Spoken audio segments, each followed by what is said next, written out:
মাম্মা একটু গায়ে তুলে ভাত খাইয়ে দাও না। দেবো তো, কিন্তু আমি যা যা রান্না করেছি তোকে সব সবজিটাই কিন্তু খেতে হবে। আজ তুমি মুগ ডাল রান্না করছো আর চিপস করছো, তাই না? এমনি তো সবজি খাস না, ডালটা একটু পছন্দ করে খাস, তাই ভাবলাম মুগ ডাল করি আর সঙ্গে একটু আলুর চিপস করি। মুগ ডাল কেমন করে রান্না করতে হয়? মুগ ডালটা হালকা একটু ভেজে নিতে হবে। যখন দেখবো সুন্দর একটা গন্ধ বেরিয়েছে তখন বুঝতে হবে ডালটা ভাজা হয়ে গেছে। এখন ডালটার 4টে কাঁচা লঙ্কা দিয়ে সেদ্ধ করে নিচ্ছি। 70% মতো সেদ্ধ করে নেব।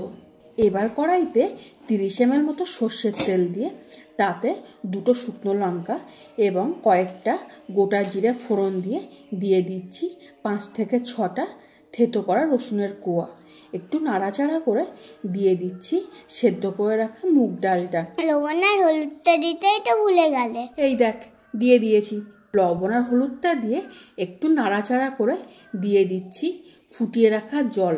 ডালে আমি পরে জলটা ব্যবহার করছি, ওই জন্য জলটা ফুটিয়ে নিয়েছি, এতে করে স্বাদটা নষ্ট হয়ে যাবে না।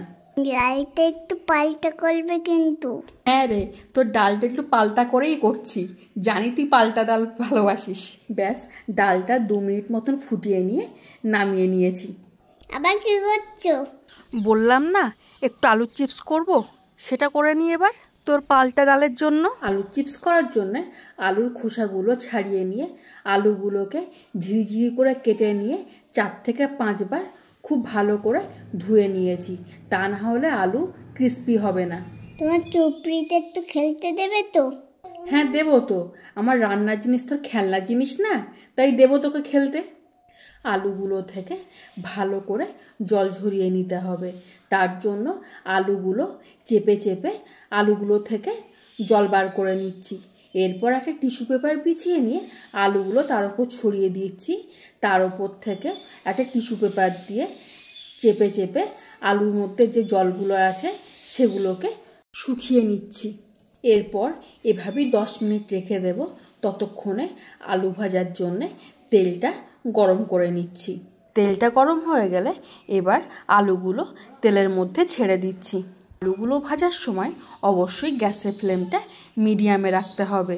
আমি একটু লাল লাল করেই ভেজে নিয়েছি, আপনারা চাইলে হালকাভাবেও ভাজতে পারেন।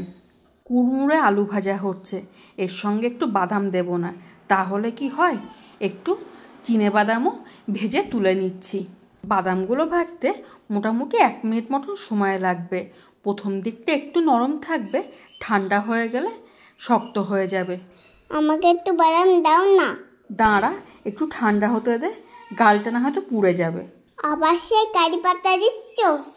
দেবো না, কারি পাতা না দিলে গন্ধটা ভালো লাগে না। কারি পাতা কত সুন্দর একটা গন্ধ লাগে না। ব্যাস, সব কমপ্লিট। আয় এবার ভাতটা খেয়ে নে। মাম্মা একটু গায়ে তুলে ভাত খাইয়ে দাও না। দেবো তো, কিন্তু আমি যা যা রান্না করেছি তোকে সব সবজিটাই কিন্তু খেতে হবে। হ্যাঁ খাবো তো। ভিডিওটি ভালো লাগলে প্লিজ একটা লাইক করে দেবেন, চ্যানেলটিকে সাবস্ক্রাইব করে নেবেন, ফেসবুক থেকে দেখলে প্লিজ ফলো করে দেবেন।